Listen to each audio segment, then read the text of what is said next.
See how gentle she took it.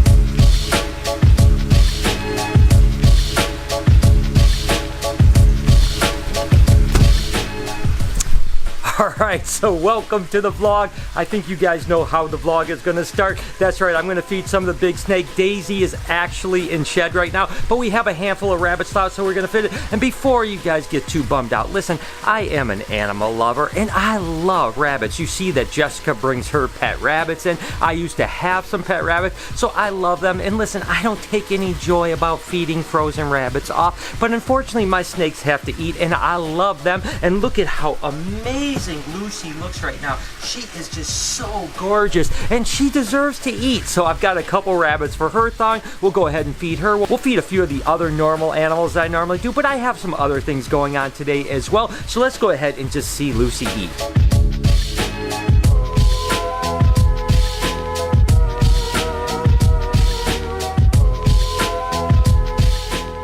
You know what, I don't care who you are, it's still super impressive to see a huge snake like Lucy eat. I mean, again, I'm a rabbit lover, so I don't like that part of it, but it is awesome. But we're actually excited to almost get going with the Colubrid breeding season. You guys know I brought them out of hibernation. They've eaten a handful of times. They look absolutely fantastic, and we'll start putting males and females together this week. This is a male Mexican Black King, and basically you can see we have one male, and then we have a couple females here. We'll run anywhere from one male to two females, all the way up to 4 or 5 females, and basically it's just a pretty simple task. This male is going to go into a female's cage each day, and every day he's going to go into a new female's cage until we feel the female is gravid. And there are so many beautiful snakes like this banana California king snake that's basically just going to a high yellow banana Cal King. And again, we'll just continue to cycle those animals through. Typically you'll have breeding anywhere from 2 to 4 weeks with these guys before you start to see swelling. So I've basically said it before, what you have happen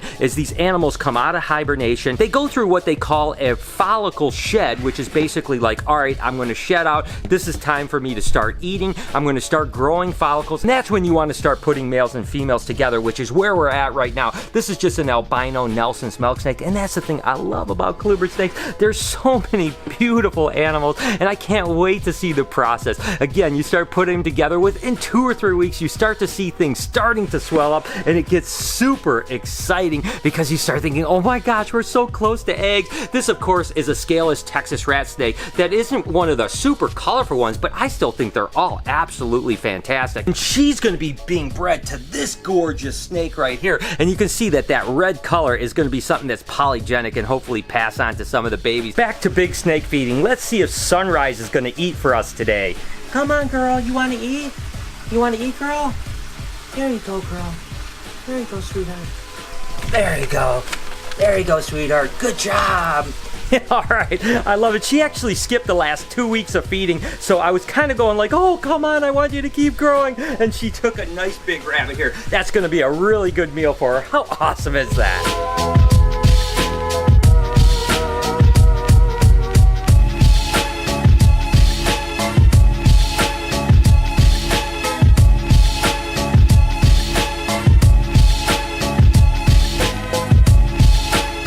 So it is an exciting time of the year. It's a lot of work because every day you have to switch those males. Essentially, we feed twice a week with these guys. This is a snow Texas rat snake. Look at how gorgeous that monkey is right there. So for those 2 days, we separate them back out. We get them feeding again, and then right back to breeding. So basically, they're breeding 5 days a week. Before long, we'll start seeing pre-lay sheds with stuff like this Pueblan milk snake right here. And then eggs are right around the corner. Remember last year, we had a great time collecting eggs every day and seeing all these amazing eggs that turned into amazing babies. So again, it's a busy time there, but so exciting. Let's go ahead and offer Lucy a second meal. Now, interestingly enough, a lot of predators like crocodilians and even big snakes will often take the second meal much more gentle than the first meal. It's almost like that first meal they're thinking like, I'm never eating again, I better take this meal. And then the second I'm like, oh, I'll just lazily take it. But let's put my theory to the test and see if that's actually the case.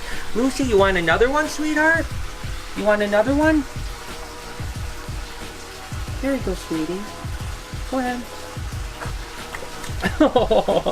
See how gentle she took it? I mean, she just barely opened her mouth, did it. And I see that all the time. Again, when you're feeding a crocodile, the same thing. That first meal, they lunge out and they just grab it. And then once they've got that first meal down, they just kind of gently take it and stuff like that. It's almost like they're thinking in their head, like, I'm never going to get fed, so I better really go after it. And once they get that first meal, like, all right, I'm getting fed. I can kind of conserve my energy. Or at least that's the way I think about it. I don't know. But Lucy, you're such a good girl. Okay, next up is to feed Ricky. He's always energetic and a little bit sketchy when you're feeding him, so you have to be really careful not to get bit for sure.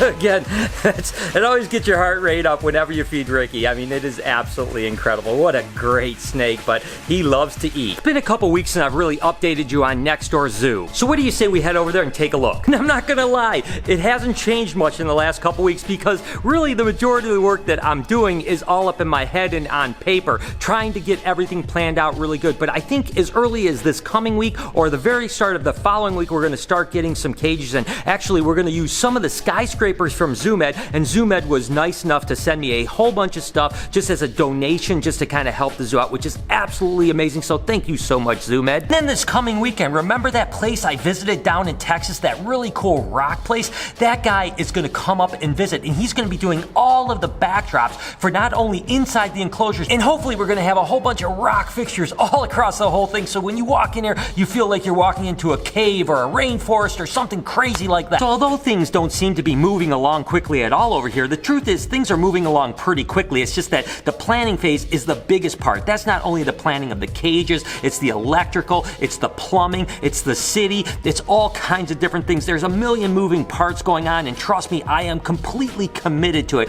I am so excited, and the truth be known, this is a place just as a starter. Hey, this is only about 3,000 square foot. Truth is, if this works over the next couple years, we're gonna expand bigger and bigger. So in a way, I kind of look at this as my test run, right? We're gonna set up a really cool place that's going to be absolutely incredible, but in a way I'm just kind of trying to feel this thing out. It's going to cost me a lot of money to do this place, but that's okay because this is a passion project. I am completely committed to it and I love it to death. But if this works well, I want to have a much larger place. The truth be told, I'm really thinking a 30 or 35,000 square foot zoo is what I want to ultimately end up. You have to learn to crawl before you walk, not to mention sprinting is what I usually do when I get into things. So don't fret, I promise this will be done, and for those of you that want to come visit me this summer, I will have this place open up sometime this summer. I promise you that. It's going to be absolutely incredible, but you should start to see actual cages going in and progress as early as next week. And then lastly, there's this girl here. Every now and then you have to kind of tease her a little bit. She's not quite as energetic as Ricky, but every now and then she surprised me, so let's see what happens. There you go. There you go, sweetheart. Ah, she did really good. That wasn't bad at all. And again, she is just such a beautiful snake, isn't she? Oh my God, and as she's getting more size on her, she's even more spectacular. It's been a couple days since Laverne and Shirley ate, and I want to continue to keep updated on her. She's doing really good. They seem to have digested perfectly fine. Now, a lot of people ask me, do you ever feed both head? And the truth is up until now, only the right head is fed. Now, I'm pretty sure that they're sharing a stomach. That's typically what the situation is. But when Laverne and Shirley gets a little bigger, we'll go ahead and have her x-rayed and ultrasound, and we'll find out like where they actually meet, what organs they share, and so on like that. Now, I did want to tell you guys, the right head is Laverne and the left head is Shirley. So right now, only Laverne is eating, but they're doing absolutely incredible. Again, digested completely fine. Everything seems to be perfect. So we're going to get these guys on a pretty good feed regimen, and hopefully within the next year or so, we can get these girls really nice and big so that they'll be amazing display animals next door. Regardless, I just wanted to answer a couple questions that people commented in the feeding video about the head, which one they are, does the other one eat, but I will probably try to feed the left head at some point, but I'm not sure that Shirley's going to eat or not, but they're just so amazing. I mean, take a look at how cool they are. So I'm going to get out of here because Lori and myself, Noah, and the pups are actually going a couple hours to go visit my daughter in Grand Rapids, Michigan. So we have a long drive, and this is going to be the first long drive that Phoebe and Zeus do together. They travel to work every day in the car, but not for 2.5 hours, so this should be awfully fun. What do you say we get out of here? So we are off on our adventure, about a 2.5 hour drive. Of course, Noah's my shotgun. Lori is in the back. with these two monsters. How's that gonna go, Lori? It's going just fine. It's going just fine. She says that now because we're 5 minutes into the drive. We'll see what happens in the next 2.5 hours. Back here in the back seat, me and the pups are settling in. Phoebe is out cold and has been for most of the ride. Zeus is up and down from sitting to laying, and I'm just here relaxing and trying to get some stuff done. And we made it to my daughter Jade's house. The dogs are all running around, stuff like that. So we're just gonna have a family night here. But can you guys do me a personal favor? My daughter Jade, one of the things she does is work with makeup stuff. Where can people find you? They can go to Facebook to Jade Albrecht or check out my website at butwithjade.com. All right, and I'm going to put the links down in the description. Please, if you know anyone that wants makeup or anything like that, do me a favor and go visit her, show her some love. As for now, we're just going to have some downtime as a family. And with that said, I am going to go ahead and end the vlog here, people. I hope that you have an amazing day. I know I'm going to enjoy a little downtime. I will be back at the shop tomorrow, so don't you worry about that. Have an amazing day, evening, whatever it is. Your support is so great, and I appreciate you guys so much. Can you do me a couple favors before we get out of here? Can you smash that like button as well as turn those post notifications on? If your post notifications are not on, you will not know when I upload a video, which is every day, 7 days a week at 9 o'clock in the morning, Eastern Standard Time. Remember to be kind to someone, and I promise I'm going to see you guys tomorrow.